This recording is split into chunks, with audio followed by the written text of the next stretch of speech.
Hello students, आइए आज हम करते हैं pair of linear equation in two variables exercise 3.6 और इसका सेकंड सम हम कंप्लीट करने जा रहे हैं इसके ऑल पार्ट्स। तो बहुत ही मज़ेदार सम्स हैं, आप बस ध्यान से इसको देखिए, ध्यान से समझिए, आपको करने ही मजा आएगा, समझने ही मजा आएगा। ओके, तो चलिए हम डायरेक्ट चलते हैं सम्स पे।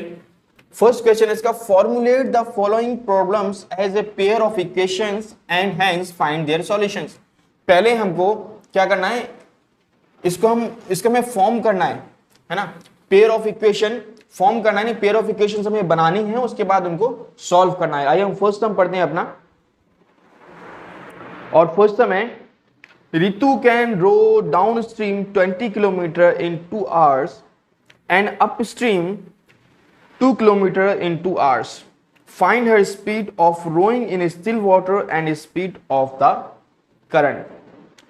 तो हमें क्या निकालना है, स्टिल वाटर में उसकी स्पीड निकालनी है और स्पीड ऑफ करंट निकालनी है। यानी मान लीजिए एक नदी है, नदी में जो धारा होती है, करंट होती है, उसकी स्पीड निकालनी है और बोट की स्पीड निकालनी है स्टिल वाटर में। स्टिल वाटर मतलब जब क्या हो, वाटर शांत हो, उसमें इसकी स्पीड निकालनी। तो मान लेते हैं लेट,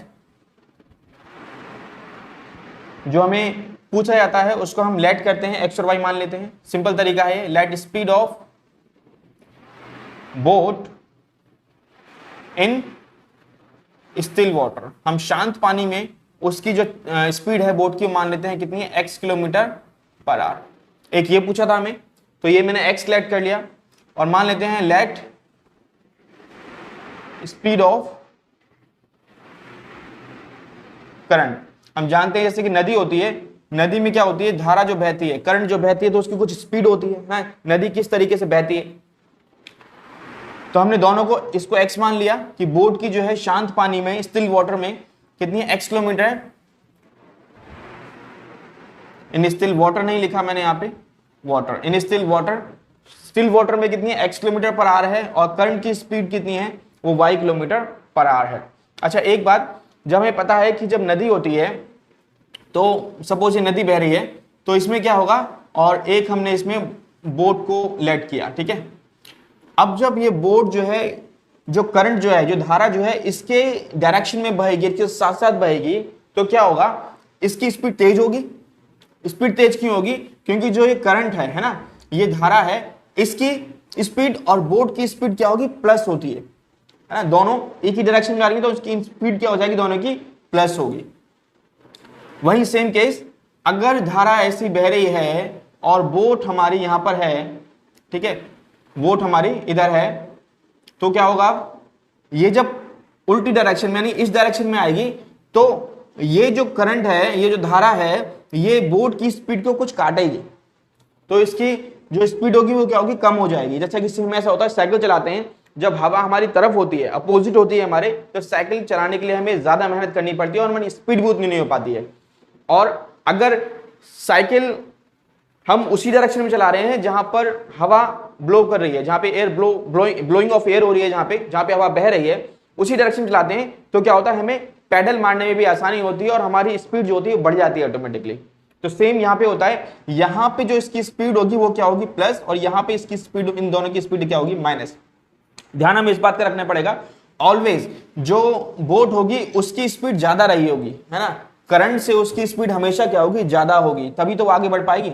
अगर मान लो बोट की स्पीड कम रह गई, जब अपोजिट डायरेक्शन में आ रही है, बोट की स्पीड अगर कम होगी, तो धारा क्या करेगी, बोट को बहा लेगी अपने साथ, क्योंकि अगर ये जो करंट है इसकी स्पीड अगर ज्यादा होगी तो बोट को क्या कर लेगी, बहा लेगी। तो हमें ध्यान क्या रखना है कि इस केस में हमेशा, केस में कोई सा चाहिए केस है, ये केस है, इसमें हमेशा हमें एज्यूम यही रखना है कि बोट की स्पीड क्या है, ज्यादा है। तो जब हम इस केस में करेंगे, कौन सा, ये डाउन स्ट्रीम है, डाउन स्ट्रीम मतलब उसके साथ साथ में बह रही है, तो मैं लिख सकता हूं speed of boat down stream.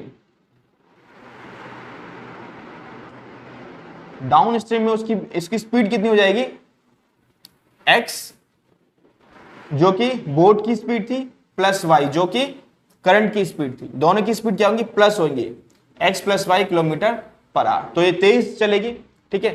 फिर नेक्स्ट क्या होगा, स्पीड ऑफ बोट, पहले डाउन स्ट्रीम में लिया था, अब क्या ले रहे हैं हम, अप स्ट्रीम में। अप स्ट्रीम में क्या होगा, यानी कि अपोजिट आ रही है उसके, तो बोट की चाल में से माइनस हो जाएगी जो एक करंट की चाल है ना, तो उसकी स्पीड क्या हो जाएगी, कम हो जाएगी। तो ये बन जाएगा। अब हम अपना क्वेश्चन पढ़ते हैं दोबारा से। तो उसने क्या बोला था, Ritu can row downstream 20 kilometre in 2 hours. तो कितने घंटे में, 2 घंटे में। टाइम दोनों का बराबर है। वो 2 घंटे में, ये वाले केस में डाउन स्ट्रीम में 2 घंटे में 20 किलोमीटर चला जाता है, और ये वाले केस में 2 घंटे में 4 किलोमीटर जा रहा है बस। ठीक है, तो हमें टाइम, एक बात और ध्यान रखना, हमें पता है क्या है कि स्पीड का फॉर्मूला जो होता है वो क्या होता है, डिस्टेंस अपॉन टाइम, यही होता है।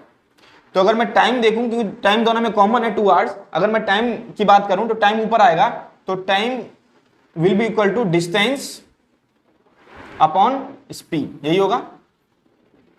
टाइम ऊपर आ गया, यहां से ऊपर आएगा तो स्पीड नीचे जाएगा, तो टाइम का फॉर्मूला क्या बन जाएगा, distance upon speed, distance upon speed. ठीक है, तो मैं लिख सकता हूं टाइम टेकन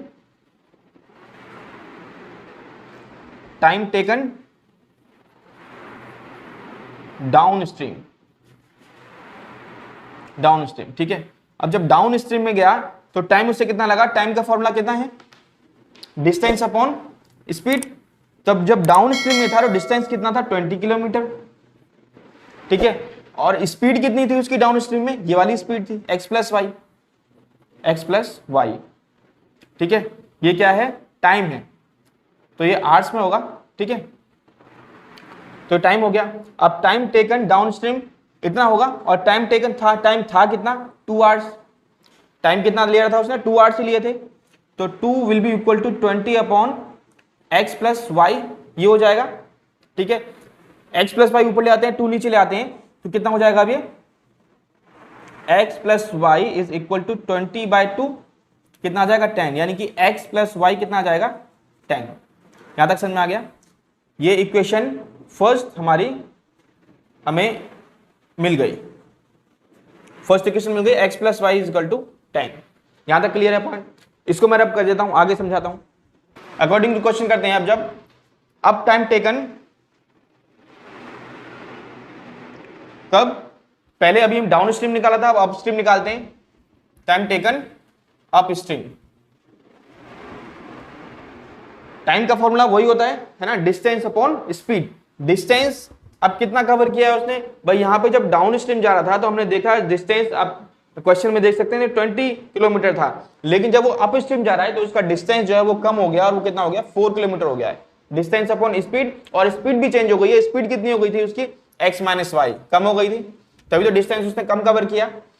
टाइम उतना ही था, 2 आवर्स ही थे, 2 घंटे ही थे, तो टाइम की जगह मैंने 2 रख दिया। टाइम कितने लिया था, 2 आवर्स इज इक्वल टू, और ये भी टाइम था फॉर्मूले के अकॉर्डिंग, तो x माइनस वाई ऊपर जाएगा, 2 नीचे आएगा, तो x minus y will be equal to 4/2, 4/2, 2 to 4, यानी कि कितना आ जाएगा, 2। ये इक्वेशन कौन सी हो गई, सेकंड। यहां तक पॉइंट क्लियर है। सेकंड इक्वेशन मिल गई, फर्स्ट भी मिल गई। अब हमें एक्स वाई तो निकालने, तो एक्स वाई निकालना इजी हो जाएगा। फर्स्ट इक्वेशन में ऐड कर दूंगा कौन सी, सेकंड। फर्स्ट क्या थी, x प्लस वाई, सेम वैसे जैसे हम करते हैं, इक्वल टू 10, और सेकंड क्या थी, x minus y is equal to 2।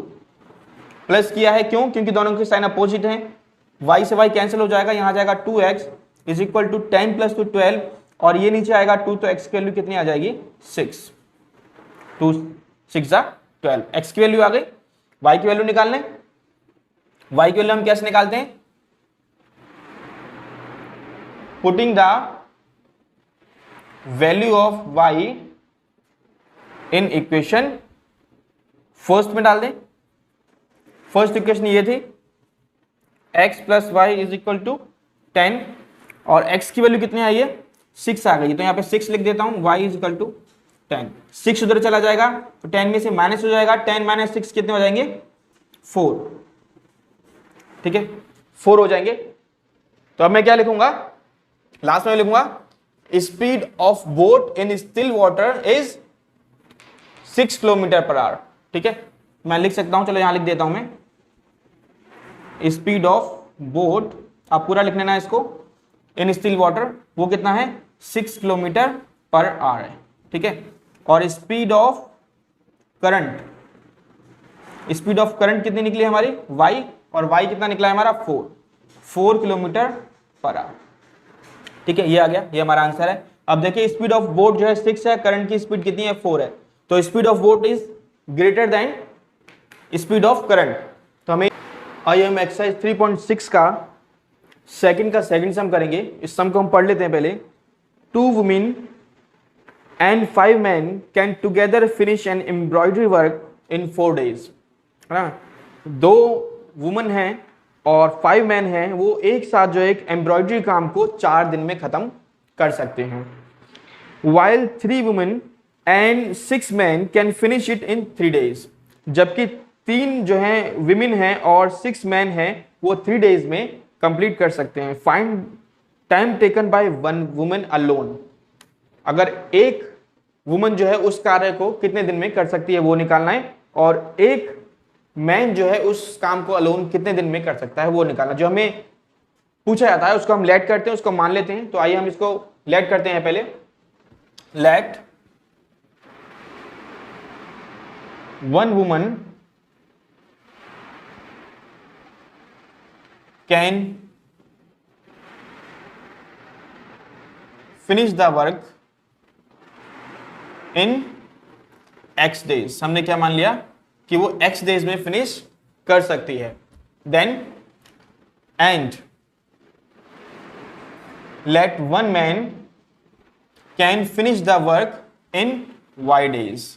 हमने क्या मान लिया कि जो मैन है वो y days में फिनिश कर सकता है।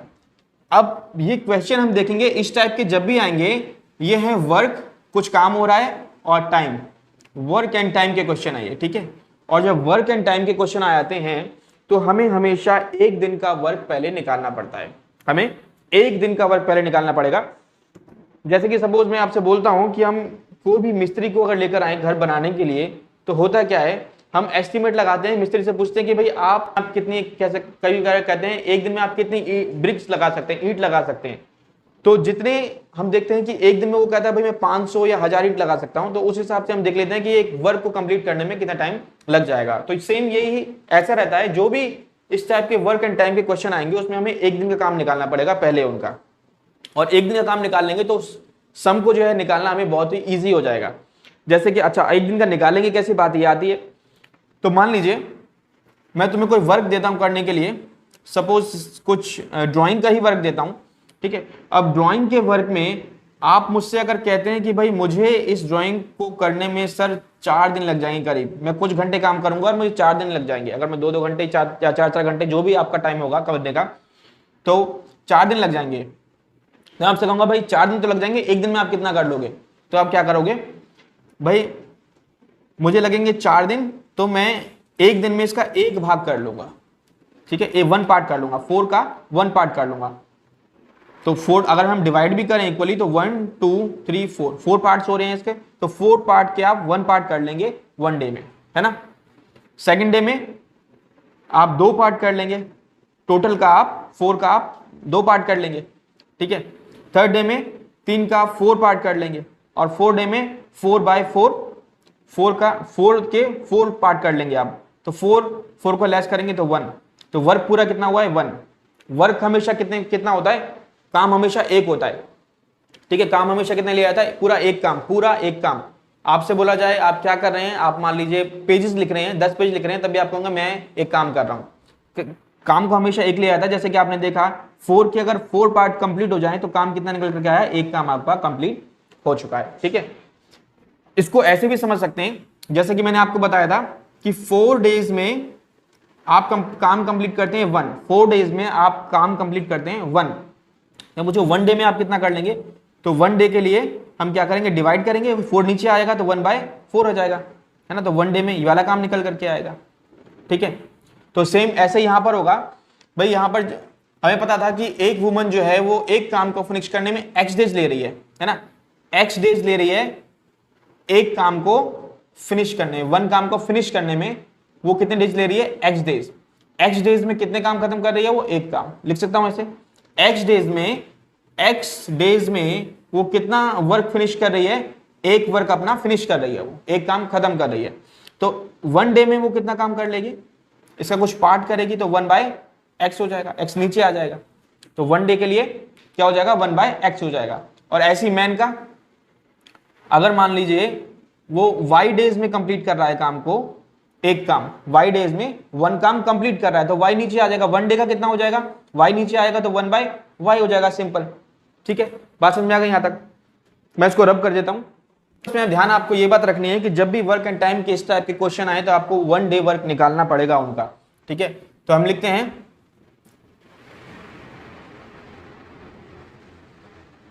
Women's 1 day work, 1 day work, तो 1 डे वर्क कितना होगा 1/x। ठीक है, इतना पार्ट वो उस एक काम का जो है इतना पार्ट वो फिनिश कर देगी। ठीक है, अब मेंस का भी ऐसे हो जाएगा, मेंस 1 डे वर्क 1/y हो जाएगा। ठीक है, मैन का एक दिन का काम कितना हो जाएगा, इतना हो जाएगा। अब ये वुमन का एक दिन का काम है और ये मैन का एक दिन का काम है। अकॉर्डिंग टू क्वेश्चन अगर हम करें, अकॉर्डिंग टू क्वेश्चन, तो भाई अकॉर्डिंग टू क्वेश्चन हम देखते हैं जरा क्या क्या किया था। सबसे पहले 2 वुमेन काम पे लगे थे और 5 मैन काम पे लगे थे। ठीक है, एम्ब्रॉयडरी वर्क जो कर रहे थे वो 2 वुमेन और 5 मैन थे। तो भाई एक वुमेन का एक दिन का काम इतना है, तो 2 वुमेन का एक दिन का काम कितना हो जाएगा, सिंपली मल्टीप्लाई हो गई वुमेन कितने, अब 2 हो गए ना भाई। एक दिन में 1/x कर रहे थे तो 2 वुमेन आ गई, तो 2 × 1/x हो जाएगा। ठीक है, तो 2 वुमेन का एक दिन का काम कितना हो जाएगा 2/x प्लस, अब मैन कितने आए थे 5 मैन थे। फर्स्ट में आप देखेंगे 2 women and 5 men can together finish an embroidery work in 4 days, 5 men, तो 1 मैन का 1 डे वर्क कितना है, तो 5 मैन का 1 डे वर्क कितना हो जाएगा 5/y। ठीक है, और कितने दिन में काम कंप्लीट कर रहे थे कितने दिन में काम कंप्लीट कर रहे थे 4 डेज में, तो 4 डेज में भाई 2 वुमेन थी प्लस 5 मैन थे। ठीक है, वो 4 डेज में कंप्लीट कर रहे थे। ठीक है, हमने इसका जो है 1 डे का, 2 वुमेन का 1 डे का वर्क निकाला है और इसका भी 1 डे का वर्क निकाला है, तो इसका भी तो हमें 1 डे का करना पड़ेगा, तो ये 1 डे का कितना हो जाएगा 1/4, जैसे ये हुआ था। ठीक है, जैसे कि 4 डेज में 1 वर्क कंप्लीट हो रहा था। ठीक है, इसको समझा रहा हूं मैं, 4 डेज में 1 वर्क कंप्लीट हो रहा था, तो 1 डे में कितना होगा 1/4, 1 डे का वर्क ये हो जाएगा ना उनका, 2 वुमेन और 5 मैन का 1 डे का वर्क कितना हो जाएगा 1/4, सिंपल। अगर ये बात आपको समझ में आ गई तो सम में कुछ भी नहीं रह गया, फिर इजीली आपको समझ में आ जाएगा अब ये। तो ये हो गया, ये इक्वेशन हमने फर्स्ट अपनी क्रिएट कर दी है। ठीक है, नेक्स्ट इक्वेशन बनाते हैं, इसको मैं रब करता हूं यहां से। सेकंड स्टेटमेंट हम देखेंगे 3 वुमेन एंड 6 मैन, है ना। अब वुमेन कितनी है 3 women and 6 man can finish it in 3 days, same ऐसे हो जाएगा। 1 डे वर्क ये था, तो 3 वुमेन होंगी तो कितना हो जाएगा 3/x, जैसे हमने ये बनाई थी वैसे इक्वेशन ये बन जाएगी। 3 वुमेन थी एंड 6 मैन थे, तो 6 मैन का 1 डे का वर्क कितना हो जाएगा 6/y, और इनका टोटल जो 3 डेज में कंप्लीट कर रहे थे, तो ये 3 वुमेन का 1 डे का वर्क और 6 मैन का 1 डे का वर्क, तो इन दोनों को मिला के 3 मैन एंड 3 वुमेन का 1 डे का वर्क कितना होगा 1/3 डेज थे, तो 1/3 ये 1 डे का वर्क है उनका, है ना। इनका ये 1 डे का वर्क है, ये भी 1 डे का वर्क है। यहां से हमें सेकंड इक्वेशन मिल गई। और हमने पहले भी इस टाइप की भाई करे हैं, 3.6 में ही ऊपर हमने किए थे इस टाइप के सम, जब 1/x 1/y वेरिएबल आ जाए, क्योंकि ये क्या है लीनियर नहीं है ना। इनकी पावर कितनी है -1 है, ऊपर जाएगा तो -1 हो जाएगी, क्योंकि जब हमारे पास नीचे वैल्यू होती है तो उसकी पावर ऊपर जाके क्या होती है बदल जाती है। अगर ये माइनस होगी तो प्लस होगी, प्लस होगी तो माइनस हो जाएगी। तो यहाँ पर इसकी वैल्यू कितनी है प्लस, इसकी वेरिएबल की डिग्री कितनी है, वेरिएबल की पावर कितनी है 1 है, तो ऊपर जाके -1 हो जाएगी। तो भाई अभी ये लीनियर नहीं है, तो इसको लीनियर लाने के लिए हमें क्या करना पड़ता है, let 1/x is equal to u, ठीक है, and 1/y is equal to v। अगर आपने पीछे के जो 3.6 के फर्स्ट क्वेश्चन जो है वो नहीं देखा है तो इसको देख लेना, तो आपको अच्छे समझ में आ जाएगा। और तो हमने इसको ये मान लिया। अब 1/x जो है वो हमने u के इक्वल माना है, तो ये इक्वेशन कैसी हो जाएगी 2u plus 5v will be equal to 1/4। ठीक है, ये इक्वेशन हमने थर्ड ले लेते हैं। एंड ये हो जाएगा 3u, जो सेकंड इक्वेशन है ये बन जाएगी 3u plus 6v will be equal to 1/3। ये इक्वेशन फोर्थ ले लेते हैं। ठीक है, अब यहां से हम देखते हैं इन इक्वेशन को हमें सॉल्व करना है। हम इसको लीनियर फॉर्म में लेकर के आ गए हैं। इक्वेशन u की अब पावर कितनी है, 1 है, v की पावर ही 1 है, तो इनकी डिग्री अब 1 आ चुकी है, नहीं लीनियर जो है इक्वेशन हमारी फॉर्म हो चुकी है। अब इसको हम एलिमिनेशन मेथड से सॉल्व करते हैं। यहां पर इसका कोफिशिएंट 2 है, इसका कोफिशिएंट 3 है, तो v वाले कोफिशिएंट को या u वाले कोफिशिएंट को हम क्या करते हैं, सेम करते हैं। तो सेम करने के लिए हम दिख रहा है हमें कि कैसा करना पड़ेगा, इसको हम 3 से मल्टीप्लाई कर दें तो 3 2 जा 6 हो जाएगा, और इसको हम 2 से कर दें तो 3 2 जा 6 हो जाएगा, तो सेम हो जाएगा कोफिशिएंट। ठीक है, यहां पे 3 था तो 3 से यहां मल्टीप्लाई कर दो, यहां पर 2 था, ठीक है, तो यहां से 2 को मल्टीप्लाई कर दो, यानी इंटरचेंज कर दो इनको। तो कितना हो जाएगा, इक्वेशन थर्ड को मल्टीप्लाई किया मैंने 3 से, ठीक है, एंड इक्वेशन फोर्थ को मल्टीप्लाई किया मैंने 2 से, देन फिर उसके बाद हम क्या करेंगे, थर्ड में से माइनस कर देंगे फोर्थ। ठीक है, एक ही स्टेप में लिख दिया मैंने, स्टेप बढ़ेंगे नहीं तो मैंने थर्ड को मल्टीप्लाई किससे किया, 3 से, तो 3 2 जा कितना होगा, 6u प्लस 5 3 जा 15v will be equal to, अब मैंने इसको 3 से किया तो कितना हो जाएगा, 3/4, यहाँ पे 3 से मल्टीप्लाई करूंगा तो ये हो जाएगा। और इस वाली को मैंने किससे किया, 2 से किया है, तो 6u प्लस 12v, यहां 2 से करेंगे तो कितना हो जाएगा, 2/3, यही हो जाएगा। फिर मैंने इसको क्या किया, माइनस किया, देन थर्ड में से मैंने फोर्थ माइनस कर दिया, तो इसमें से माइनस करेंगे तो साइन चेंज हो जाते हैं, ये माइनस का हो जाएगा, प्लस का ये माइनस का हो जाएगा, यही प्लस का तो माइनस का हो जाएगा, प्लस माइनस के कैंसिल हो जाएंगे। अब ये प्लस का माइनस का 15 में से 12 लेस करेंगे, कितना आ जाएगा, 3v। अब देखो 3/4 में से माइनस करने हैं मुझे 2 यहां कर देता हूं, 3/4 में से माइनस करने हैं 2/3, यही है।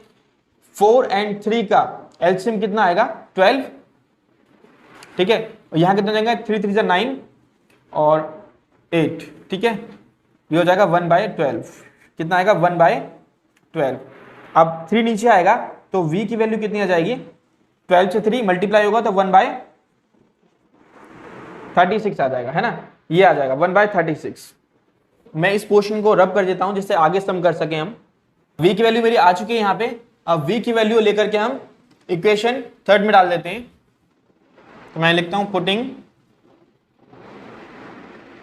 Value of v in equation third equation है क्या, 2u plus 5v is equal to 1/4।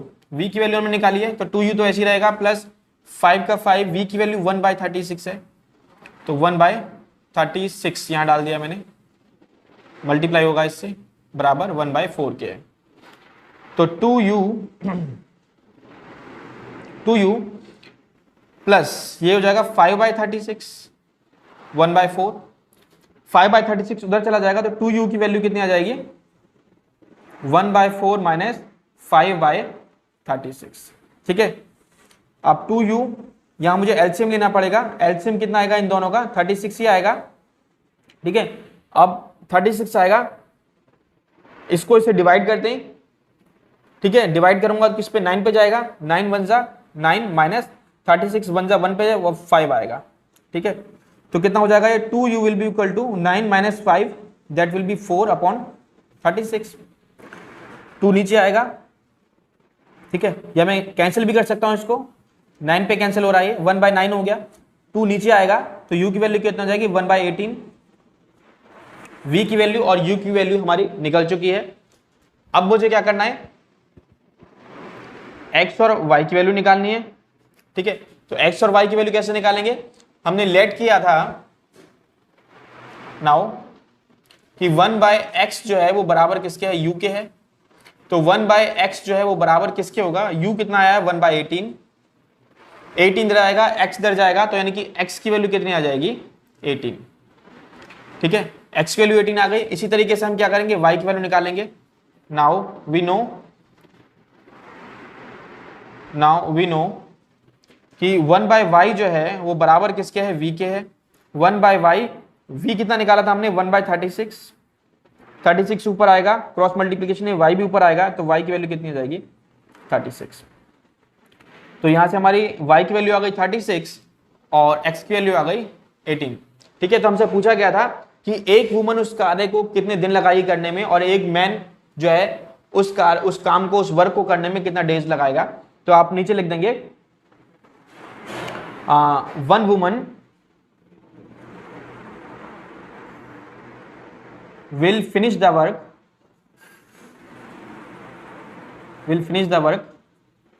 in how many days? Woman के लिए हमने x माना था in 18 days, in 18 days। ठीक है, इसको मैं ठीक करता हूं ताकि कंफ्यूजन ना हो, ये अलग है पार्ट। ठीक है, और one man will finish the work in, man के लिए कितना था y माना था हमने, और y कितना है 36 डेज। तो एक वुमन जो है उस काम को करने में 18 डेज लगाएगी और एक मैन उस काम को करने में 36 डेज लगाएगा। तो इस तरीके के वर्क एंड टाइम के क्वेश्चन जो हैं आप सॉल्व करेंगे। नेक्स्ट हम करते हैं हम, नेक्स्ट क्वेश्चन है हमारा, नेक्स्ट है Ruhi travels 300 kilometre to her home. Total distance कितना है पहले हम वो लिख लें। टोटल डिस्टेंस है इसका 300 किलोमीटर। एक बात हमने लिख ली, फिर उसने लिखा, फिर उसने क्वेश्चन है हमारा Ruhi travels 300 kilometre to her home partly by train and partly by bus. वो अपने घर के लिए जो है आधा तो किससे आती है, कुछ हिस्सा जो है वो ट्रेवल करती है किससे, ट्रेन से, और कुछ हिस्सा जो है घर जाने के लिए बस से ट्रेवल करती है। She takes 4 hours if she travels 60 kilometre by train. उसे जो है 4 घंटे लग जाते हैं अगर 60 किलोमीटर 60 किलोमीटर वो ट्रेन से आती है, और बाकी जो बचे हैं वो बस से चली जाती है। ठीक है, यानी कि बाकी कितने बचे, 300 किलोमीटर टोटल थे। 60 किलोमीटर अगर वो ट्रेन से चली जाती है तो बाकी का 240 किलोमीटर किससे जा रही है, वो बस से जा रही है। ठीक है, ये बात ध्यान रखनी है। If she travels 100 kilometre by train, अगर वो 100 किलोमीटर ट्रेन से ट्रेवल करती है एंड रिमेनिंग बाय बस, और बाकी जो है वो बस से ट्रेवल करती है, तो बाकी कितने बचे बस से ट्रेवल करने के लिए। 100 किलोमीटर ट्रेन से उसने तय किए, ट्रेवल किया, तो 200 बचे, टोटल 300 थे ना। 100 किलोमीटर ट्रेन से कर लिए तो 200 किलोमीटर बस से किए। इसका मतलब शी टेक्स 10 मिनट्स लॉन्गर, उसको जो है अगर ऐसा करती है तो 10 मिनट उसको ज्यादा लग जाते हैं। Find the speed of train and the bus separately, हमें स्पीड ऑफ ट्रेन निकालनी है और बस निकालनी है। ठीक है, तो जो हमसे पूछा जाता है उसको लेट करते हैं। तो मान लेते हैं let speed of train be x kilometre per hour. ठीक है, और फिर मान लेते हैं let speed of bus be y kilometre per hour. ठीक है, अब जब स्पीड, डिस्टेंस, स्पीड, टाइम वाले क्वेश्चन आए थे तो उसमें हमेशा फॉर्मूला ये याद रखना कि स्पीड जो होती है वो बराबर होती है किसके, डिस्टेंस अपॉन टाइम के। स्पीड हमेशा बराबर होती है डिस्टेंस अपॉन टाइम के। ठीक है, डिस्टेंस हमें दिया हुआ है और टाइम भी हमें दिया हुआ है कितना है, और स्पीड हमने लेट की है। ठीक है, अगर मैं यहां से टाइम देख लूं, देखो टाइम जो है दोनों के लिए, she takes 4 hours if she travels 60 kilometre by train and remaining by bus. ठीक है, तो हमें हमेशा मान लीजिए टाइम निकाल लेते हैं इसका। टाइम कितना था, टाइम क्या हो जाएगा, स्पीड नीचे आएगी तो डिस्टेंस अपॉन स्पीड हो जाएगी। तो टाइम का फॉर्मूला क्या बन जाएगा, डिस्टेंस अपॉन स्पीड, ये बन जाएगा डिस्टेंस अपॉन स्पीड। तो इसका यूज हम यहां पे करने वाले हैं। अब अकॉर्डिंग टू क्वेश्चन अगर हम करें, देखें, ठीक है, तो पहले उसने क्या किया था, 300 किलोमीटर टोटल डिस्टेंस था, और फर्स्ट टाइम में उसने क्या, she takes 4 hours if she travels 60 kilometre by train. Time बराबर क्या होता है, डिस्टेंस अपॉन स्पीड। तो डिस्टेंस टोटल कितना कवर किया उसने ट्रेन से, 60, distance upon speed, speed train की कितनी थी, x। पहले मैं ट्रेन की बात कर रहा हूं। ठीक है, फर्स्ट पार्ट में क्या बोला है, she takes 4 hours if she travels 60 kilometre by train.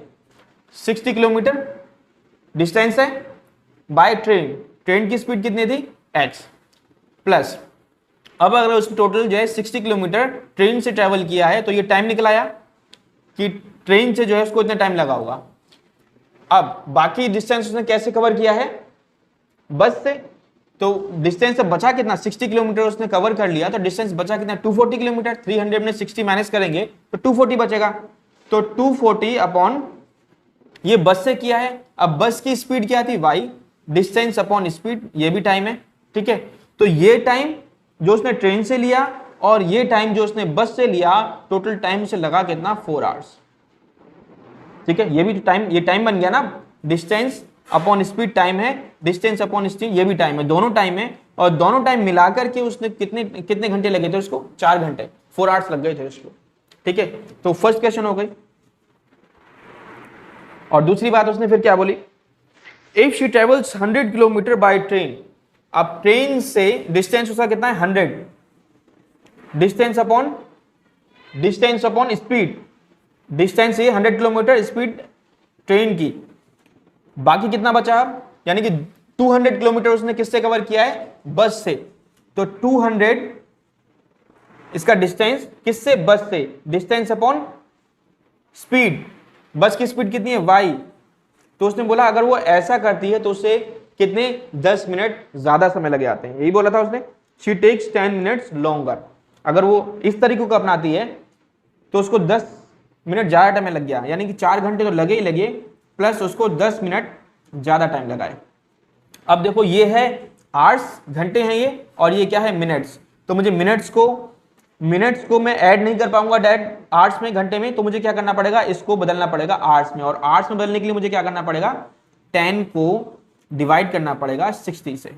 अब ये क्या बन गया, 0 से 0 कैंसिल हो जाएगा, यानी 1/6, यानी कितना टाइम लगेगा टोटल, 4 घंटे और 1/6, ये टोटल कितना है, 10 मिनट ही है एक तरह से, है ना। इसको मैंने आवर्स में कन्वर्ट कर दिया, ये चीज आ गई, ठीक है। इसको सॉल्व भी कर सकते हैं इधर ही, कितना हो जाएगा, 100x प्लस 200y, दोनों इक्वेशन हमें यहां से मिल जाएंगे। अब देखो 4 प्लस 1/6 करूंगा अगर, 4 प्लस 1/6, तो एलसीएम लेना पड़ेगा, 6 एलसीएम आएगा इसका, 1 है यहाँ पे, तो 6 4 जा 24, प्लस यहाँ पे हो जाएगा 1, यानी आ जाएगा 25/6, कितना निकल के आएगा, 25/6, तो यहाँ मैं ले सकता हूँ इस पूरे को 25/6, इतने आवर्स उसको ट्रैवल करने में लगेंगे। तो इक्वेशन अगर मैं इसको फर्स्ट मान लूं और इस इक्वेशन इसको सेकंड हम एज्यूम कर लेते हैं, तो आगे मैं इसको रब करता हूं वहां पे,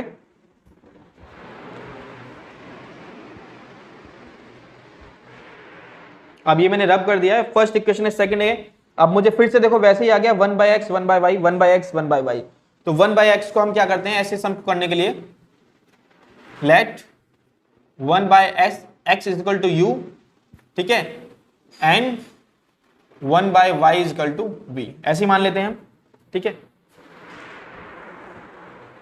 ये मानने के बाद इनको पुट कर देते हैं हम इसमें, देन इक्वेशन फर्स्ट है वो क्या हो जाएगी, 60u, यहां पे 60 था ना, 1/x तो क्या हो जाएगा, u हो जाएगा, और प्लस 240 v हो जाएगा, यहां पे 1/y v हो गया है, इज इक्वल टू 4, ठीक है, ये हो गया। और सेकेंड इक्वेशन क्या बन जाएगी हमारी, ये हो जाएगी 100u plus 200v will be equal to 25/6, यही हो जाएगी, ठीक है। इक्वेशन दोनों हमारी लीनियर हो चुकी है। अब अगला स्टेप क्या होता है, मुझे देखना होता है u के या v के कोएफिशिएंट सेम बन सकते हैं क्या, अगर है तो ठीक है, नहीं है तो बनाने पड़ेंगे। अब देखो यहाँ पे 60, यहाँ पे 100 है, तो इन्हीं को बनाने की कोशिश करते हैं। अगर मैं यहां पे मल्टीप्लाई कर दूं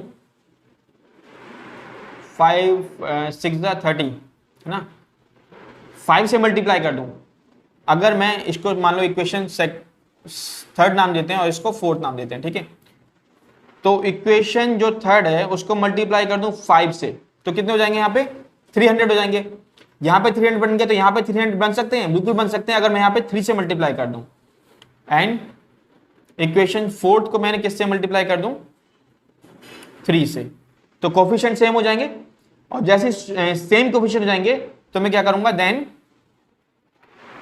थर्ड में से माइनस कर दूंगा फोर्थ इक्वेशन, ठीक है, माइनस कर दूंगा तो u और v की वैल्यू आनी चालू हो जाएंगी।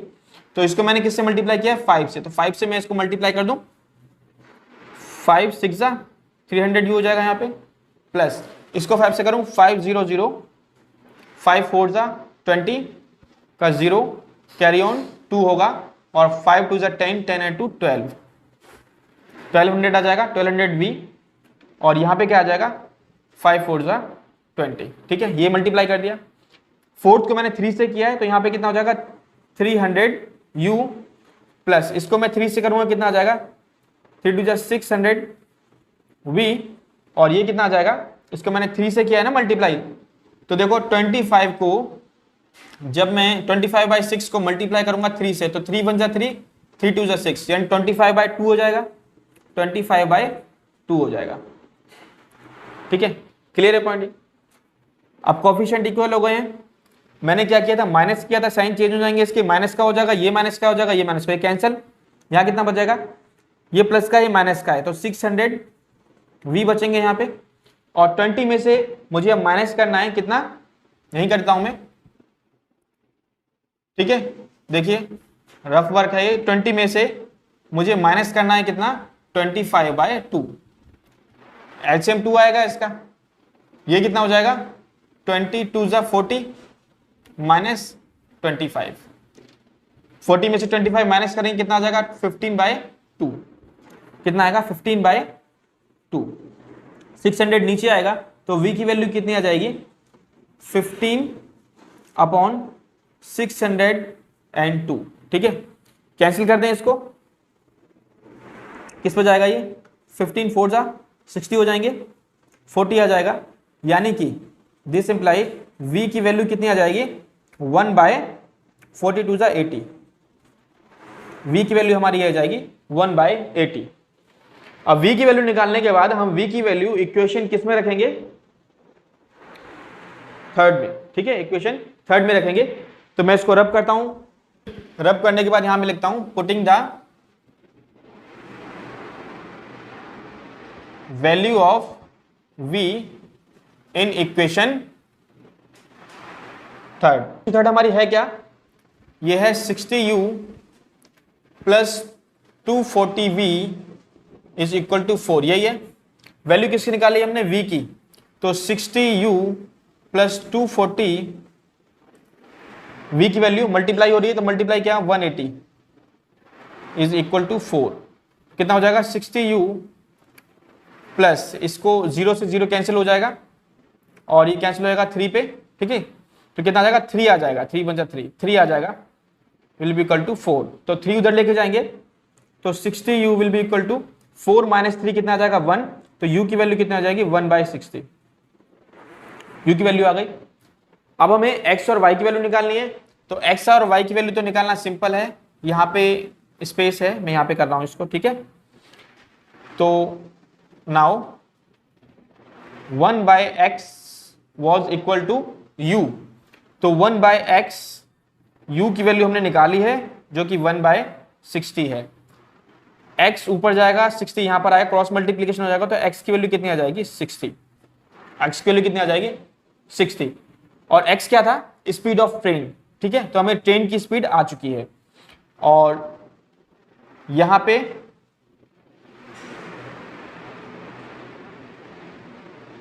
हम लिख सकते हैं, नाउ लिख दो या वी नो लिख दो, we know 1/y is equal to u, तो 1/y v की वैल्यू हमारी निकली कितनी थी, वेरी 1/80, क्रॉस मल्टीप्लीकेशन होगा तो y की वैल्यू कितनी आ जाएगी 80। ठीक है, दोनों की स्पीड आ गई, सो हम लिख सकते हैं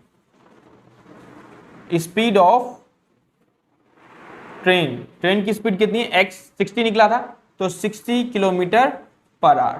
ठीक है, एंड स्पीड ऑफ बस की स्पीड कितनी आई y थी, तो 80 किलोमीटर पर आवर, ये हमारा आंसर है। ठीक है, तो इस तरीके से हमारे सारे सम हो चुके हैं, हमारे सारे सम 3.6 के कंप्लीट हो चुके हैं, इनको आप प्रैक्टिस कर लेना अच्छे से,